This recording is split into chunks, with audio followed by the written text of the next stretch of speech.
Episode 87 of the BioBalance Healthcast, Diabetes, Obesity, and the Harvard Food Pyramid. BioBalance Healthcast features conversations about positive aging, covering treatment and solutions that include bioidentical hormone pellet therapy, safe and affordable skin rejuvenation, and spa-quality botanical skincare. Your hosts are Dr. Kathy Maupin, Medical Director of BioBalance Health and a leading expert in treating symptoms of aging, and Brett Newcomb, a licensed professional counselor. Okay, so we have been talking about the serendipity of the way things come into focus for us. And part of our goal in doing these podcasts is talking about what makes people healthy and how they can be more healthy, and in particular as they age and as their bodies start to change and the system needs to be adjusted. And one of the most fundamental parts of being healthy is diet and exercise and eating right. And you were on television here locally in St. Louis last week talking about diet issues, and you got a lot of questions that you wanted to answer in a more expanded way. Right. Than you could do in a 2-minute local but TV spot. It was about 4.5 minutes, and I mean, that's like, I can't say hello in 4.5 minutes. No, so. you can, but that's an Italian thing. I think. Yeah, it's genetic. It is. So today we're going to talk about the healthy eating pyramid, and we're going to talk about something that is called the rule of energy balance, the simple rule of energy balance. And basically, the simple rule of energy balance is what goes in comes out, except for the fat that remains. That's and right. If so, you don't have as much come out, calories in store it. minus calories out reflect the fat that you retain. So if you balance what you burn and what you eat, you don't gain weight and you don't get fat. And so so the rule there is active. I was at a dinner party last night with a half a dozen different doctors, and most of them were pediatricians. And the conversation progressed to the topic of childhood obesity. And what are our children doing or not doing? What food messages do they receive? When you have two-income families that are constantly hurrying and scheduled to get from school to soccer practice to piano practice to what have you, they eat in the car, they drive through McDonald's, and so while we're maximizing their life experience, we're killing them. That's true. At least they're playing soccer, and that's some exercise. Maybe those who are, but those who are. But yeah, sometimes exactly. it's Or they're playing piano video lessons games or 8 hours a something day. else. There are a lot of things that we need to talk about, but one of them is childhood obesity and diet. And then the conversation from that led to just sort of American obesity and diet. My wife and I were recently on vacation, and we traveled throughout southern Tennessee on the back roads. And one of the things that most glaringly struck us was how many really obese people we saw. And you look at poverty, you look at food, you look at how expensive it is to eat healthy. To go and buy broccoli and eat it as opposed to buy chips. You can buy more calories for $1 buying more unhealthy calories, right, but to fill people up. Right. And so people have to be educated to understand the ramifications of that and to invest in living healthy. And if you live with, they recently did a study that said if you live with someone who's obese, then you view yourself as thinner than you really are, because you're always comparing yourself with the obese person in your household. So if you're going on a diet, you should go on a diet for both of you, and you should both lose weight together, because, or you should at least recognize that you both need to lose weight, because usually you don't have that self-image. So if you're living with everybody in the country who eats country food, which was really meant for working in the fields, and it is very common, like my husband's from Hannibal, and we go across to Illinois, and it's where everybody farms. And I can't eat that food. Because I'm not going to go out into the field, and I'm not going to go sweat for 8 to 10 hours, or I'm not running a marathon anymore. I'm not doing that. So, I mean, I never did. I just ran.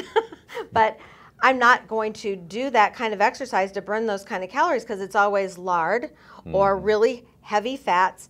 It's tons of carbohydrates. In fact, every choice in the buffet is carbohydrates, and it always has some kind of gross fat on top of it.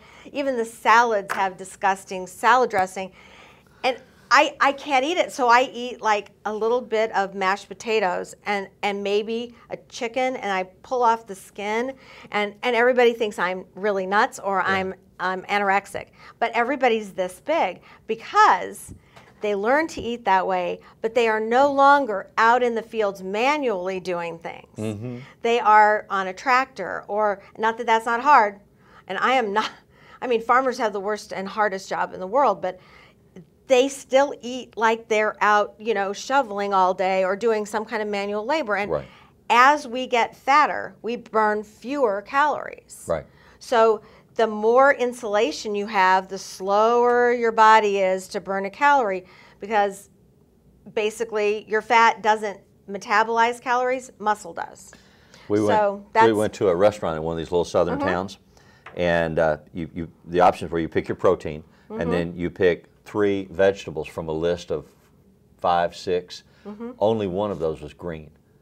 There was beans, potatoes, corn, you know, and then spinach or something, and so mash. They're eating all carbs. It's all carbs, and it's going straight to fat, and they're not burning it off. And yet another study vindicated me for the last 30 years of advice I've given. This week they came, or last week actually, they came out and said in the Journal of the AMA that if you eat carbs, you burn fewer calories than if you eat proteins. In other words, if you're going to have a protein diet and you eat a certain number of carbs, then you're going to burn more calories and not store as much fat at the end of the day. And if you eat carbohydrates. So those two things, you get fatter, you eat worse because you're depressed, because you're getting fatter, and you burn calories less. So the minute you can get back and get more muscle and start working out and start exercising, any kind of exercise, your body starts burning calories more with the muscle you build. So the single biggest predictor of obesity is who you run around with. If you run around with obese people, you dramatically increase the odds that you're going to be obese because of what you described. I look at them and say, well, I'm skinnier than you are. So I'm okay. It doesn't matter what I basically am by comparison. You make yourself kind of like feel better. In high school, the really beautiful girls always had an ugly sidekick. Made them look better. Made them look better. So, not always, but well, it's enough to be a standard. So I never noticed that, really. There's some sociological research that talks about that. So what we want to talk about today is the shift. All of us learned, the FDA, all of us of a certain age, learned the old eating pyramid. And they've actually turned it on its head. They've reversed it, and I said, we were wrong all those 30 years later. So, we grew up in the 60s in the school lunch program with all carbs. Can you just see some federal bureaucrat somewhere going, oh crap, turn it over. So now they're out with a new pyramid, and Harvard has actually said the pyramid visually doesn't work. You know, for the message that we want to give people. That's right. The data may be okay, but the pyramid doesn't work. So Harvard has come out with a food plate, you know, trying to reduce it down to a symbolic, impactful message that people can go and look at and say, well, that's what we need to be doing. I mean, and the food plate is interesting because if you study the diet processes and the diet books that are out there, there are so many simple behavioral cues that you can use to change the way you eat. Like don't serve food in big bowls on the table. If you're really trying to reduce your consumption, don't put that food visually there to eat. Serve from the stove. Go and load a plate. And don't say load. And don't use the 12 Fill or 14. your plate. Load a plate. Don't use the 12 or 14-inch plate. Use a smaller plate. The 8-inch plate. That's a Weight Watchers trick. Yeah, way back. but they work. It does Those work. things work. And so, remember that you're eating because it's a social event. Yes. It's not just a food event. It's not, you can enjoy your food, but it's social. You should be talking. You shouldn't just have your face in your food and shoveling in as fast as you can, because it takes 20 minutes of eating for you to feel how much food you have in your stomach. I remember years ago. So you have to eat slowly. My mother-in-law used to belong to TOPS. She was president of the local thing for TOPS, and has always struggled with weight concern issues. And I remember one time we had a pie sitting on the table, and people had what they wanted, and we were all sitting around and drinking coffee and talking, and the conversation kept going. And she just started, like, incidentally digging into that pie that was still in the pie plate, you know, and probably ate another piece and a half of pie and didn't even know she was doing it, just eating it because it was there. Right, that's mindless eating, and that's a problem even for young people, because there's food plentifully in our houses, and a lot of it junk food, even though we don't want it there, somehow it gets there. and they just walk around the kitchen, open up stuff, take food out, eat the bag of whatever, and then, you know, they put back a little bit, and they don't remember they ate that. Right. And the only way I know to combat that for someone who's trying to lose weight, is to make them write down that everything that passes their lips and how much. Like chips, no, how many chips did you eat? Count them while you're eating. That'll horrify you if you're counting them, because chips make you hungrier as you eat. Right. So it's the perfect food for the man or the company that makes it, because you eat some, you eat more, you eat more. That's why you can't just eat one. I give the same advice to clients, especially middle-aged clients who are going through divorce or have suffered a death in the family and they're grieving, and they eat to fill the grief or the anger. And I really recommend to men especially, if you're middle-aged and suddenly alone, don't eat in the bedroom, don't eat in front of the TV. Go to a dining room, go to a table, set a place setting, make it a formal event, turn off the TV, put down the book, pay attention to the food. I mean, those are really important behavioral steps to keep you from eating your grief and then exploding your weight, which is middle age. It's harder and harder to get that weight off because of the other things that we talk about in our other podcasts, like testosterone change. So today we want to run through a list of 12 recommendations from the Healthy Eating Pyramid for just general dietary considerations that are a reflection of the new food pyramid and the Harvard plate concept. Now, I want to remind everybody or inform everybody that the FDA, I'm always thinking of other governmental agencies. The FDA. And F is for federal. It's not the federal. Other F. Yeah. FDA, yeah, as much as we'd like it to be. The FDA was given the information for this study by Harvard. So they developed their plate and their pyramid from the data that Harvard gave them. So that was put out in 2010. Harvard just now comes back out and says, oh, by the way, the information that we gave the government, they didn't use. They didn't use properly. Well, because, I mean, one of the arguments that is being advanced, that are being advanced, is the emphasis on dairy. And grain. And because America makes dairy and grain. Yes. So the government, of course, wants to sell dairy and grain. Why would it shoot itself in the foot? But in the meantime, massive corporate food interests want to sell it. Right. We become diabetics, and we're costing the country a lot of money because we're eating what we make. Right.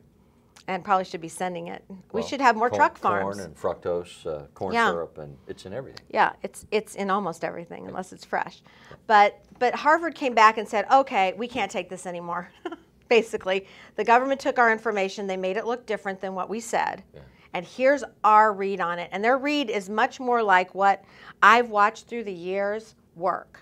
I mean, I've watched different diets with all my patients, whether they work or don't work, or they work for a long time, or they work for a short period of time.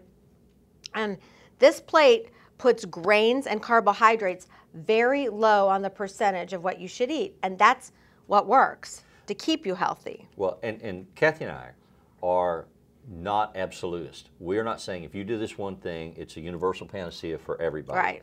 You know, this is sort of our message is increase your awareness, increase the realization that you're making choices. For instance, in the news, Mayor Bloomberg in New York is trying to restrict the ability of restaurants to serve like 60-ounce sodas or fast food places. Yeah, with corn syrup in them.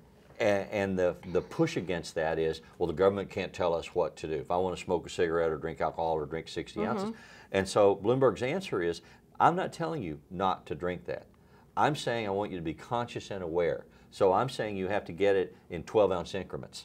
So if you want 64 ounces, you're going to have like 6 glasses stacked out in front of you. And then you'll really see what you're really drinking. Just like your comment about counting the potato chips. Right. So it's not saying, oh, you can't have it because we forbid it. It's saying be aware of the choices that you're making. And that's what we're talking about. Be aware. So this is not an absolutist approach at all, but it's a generic recommendation of things that work for most people over time if they're conscious and aware. And they continue to work. This is really not a diet. This is, I mean, a lifestyle. weight loss diet. It's a diet for your family, to keep your family from being the family with all the obese children. Right. To keep yourself from being the person who has to lose 60 pounds when they hit 40. I mean, or more. Yes. I mean, just this, if you eat, most people eat in this fashion, Right. they will do well. But I know that some of these things on here don't work exactly for me. I eat more dairy than they allow. And they feel that's hyper-inflammatory for some people, and it is. But I eat aged cheese or something that Right. it isn't. The it hard isn't- cheeses, is, yeah, the the soft hard- process is more salt and right, more fat. and more fat and more inflammation in your body. Right. Milk gives you more inflammation, so we don't want too much inflammation in our body. It's not good for us. It ages us, causes disease. So we want to lessen inflammation. So it's what you choose within that group as well. Right. And everybody has a little different genetics. Everybody's quite different in their activity level. You should manage your food according to your activity level as well. If you're going to go do a 30-mile bike ride, you're going to have to almost double your food ahead of time, or you're not going to make it. Yeah. I mean, that's a lot of calories that you're going to burn, and you're going to be hypoglycemic, and you're not going to be able to make it. So you have to increase that, Right. and you have to have a lot more carbohydrates or complex carbohydrates than you would. I don't mean sugar. I mean breads, pastas, like marathon runners eat before their run. But it's very important for you to look at your food and look at your activity level for the next day and decide how much you're going to need. And then remember how much you ate at the beginning of the day. Go, oh man, I didn't work out today. I thought I was going to. I'm cutting down dinner. Be conscious of what you're eating. Yeah, I ate my 2,000 calories for breakfast, and then I didn't do anything all day. Hello. Yeah, I didn't follow my own plan. Yeah. So we used to have a diabetic camp. I mean, this applies to everybody, but I went to a diabetic camp while I was in medical school to be one of the doctors. It was a volunteer thing. I got to live in a tent for 2 weeks right after I'd gotten married. That'll help you lose weight. It wasn't popular, and it did help me lose weight. But I also had to, all the counselors had to be diabetics, and I'm not, and I wasn't, and I won't be. I refuse to eat enough sugar to do that or enough carbohydrates. So I had to eat like the kids. And at night, we would take every child's activities schedule for the next day, and we would have it on the board, and we would decide how many calories they could consume and how much insulin we would give them. Now, our bodies give us our own insulin, Right. so we don't have to do that. Right. But they don't have that. So we would figure out insulin and food, and they would be given a specific diet throughout the day to balance their activity level, like spelunking, going through caves, or rappelling, or things like that or hiking, very energy consuming. But they were all juvenile diabetics. They were a little more brittle than, meaning they went up and down their blood sugars more than type 2 diabetics like you get when you're obese. Anyway, I learned a lot about food with that and planning it for your activity level for the day. Well, and it's just an epidemic of type 2 diabetes now. It's increasing in its number, and it's dropping in its age of onset. We followed the other pyramid, which had all the carbohydrates at the bottom. Bread's good. And so let's come back to this list go back to of this. 12 Okay. recommendations. The first one is move to a plant-based diet. What would you say about that? What does that mean to you? That means to me that you're going to have a lot more fruit and vegetables. You're going to have a lot more fresh foods, and you're going to have a lot more primary foods. Like cows eat plants, but cows are not plants. Beef is not a plant. So it's like the first level. It's your garden. It's fresh food or frozen food. Canned food's different, but I mean, plant-based diet is usually fresh or. And it doesn't mean you have to be a vegan or that you can't eat meat. You have to have some you protein. have to have meat, really. But it is saying that the primary building blocks on your plate that you should see are fresh grown objects, whether it's vegetables or fruit. Okay. And frozen is fresh. Yes.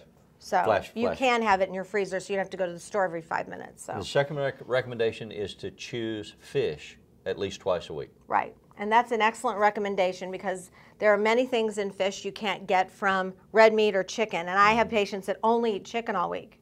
Right. You have to have a variety in your diet. That gives you a certain type of amino acid that you need for your body, but it doesn't give you the rest, and it doesn't give you the other nutrients. And there's a variety of fish. I mean, some fish has more fat in it, and you Right. need a certain amount of fat as well. So salmon is a That's fish good that has fat. a lot of fat. Okay, so fish twice a week.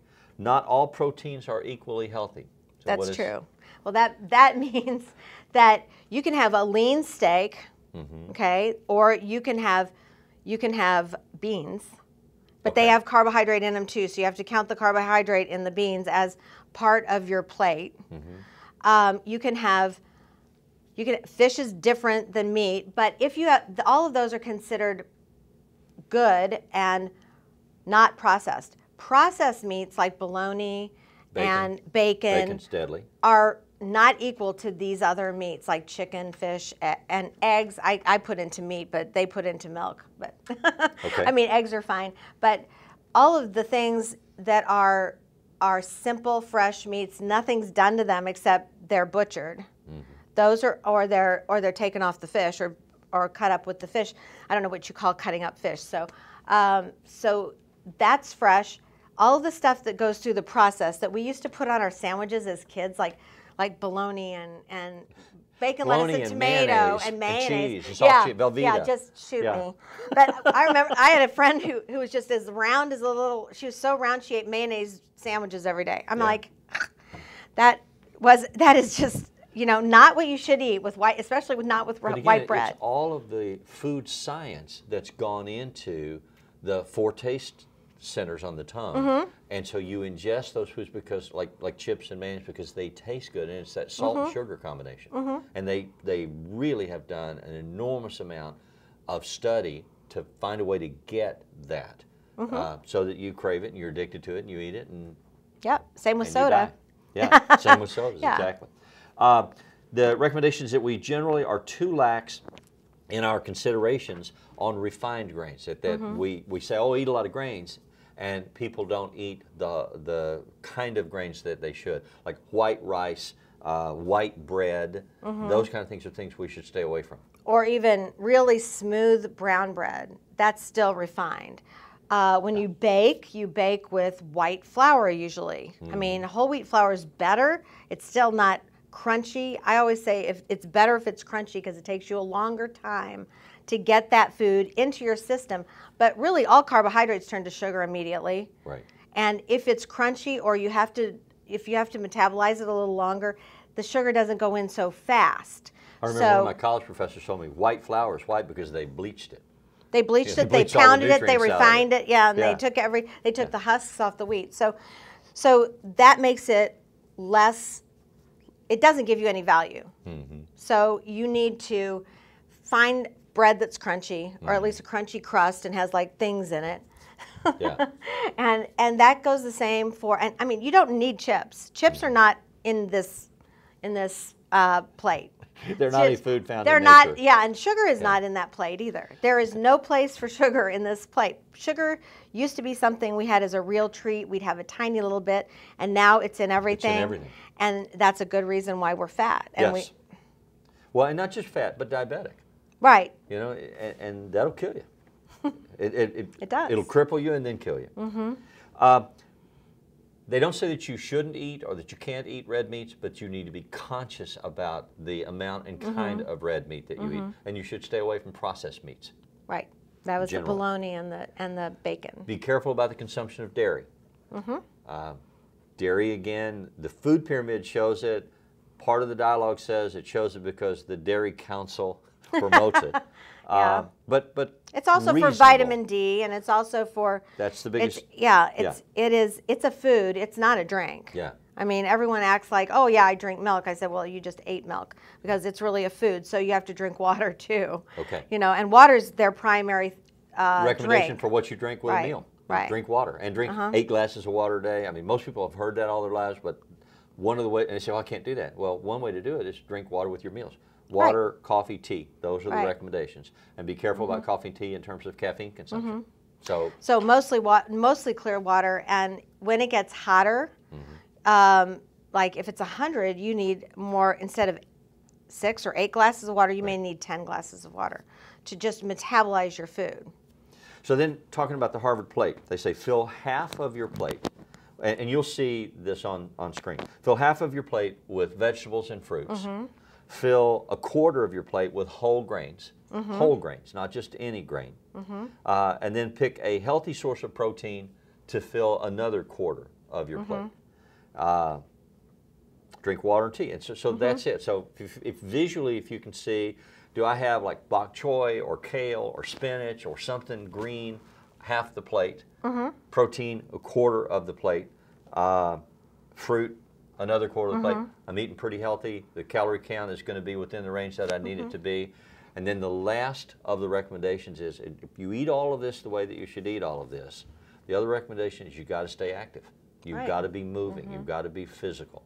So it's diet built on a foundation of exercise, because remember the simple rule of energy balance. Calories in minus calories burned equals fat stored. So if you want to live longer and be healthy, if you want to take care of your children as good parents, you need to be conscious about their diet and about their exercise and behavior patterns. And don't leave junk food in the cabinet. I mean, get rid of it. I mean, it doesn't need to be there. Don't buy it. Don't have it. Don't buy it. So, and that includes crackers, because that's another, oh, I'm just eating crackers. I hear stuff like this all day. But we'll go over in another podcast, we'll go over comparison of different diets. But this is just healthy eating for those who are normal weight, really, or are bringing up children, and you need to make sure that they're brought up healthy in a healthy fashion. This is the first food division that rings true to me, that actually coordinates with what my patients have been telling me. Yeah. When I ask people who are fit what they eat, this is what they eat. Okay. So that's what we should all do. Thanks for listening. Email your questions or comments to podcast@biobalancehealth.com. You can find the BioBalance Healthcast on iTunes and on YouTube. For more information about bioidentical hormone pellet therapy and other reverse aging solutions, visit biobalancehealth.com or call 314-993-0963. Follow Dr. Maupin on Twitter @Dr. Kathy Maupin and on Facebook at facebook.com/biobalancehealth. Brett Newcomb can be found at brettnewcomb.com.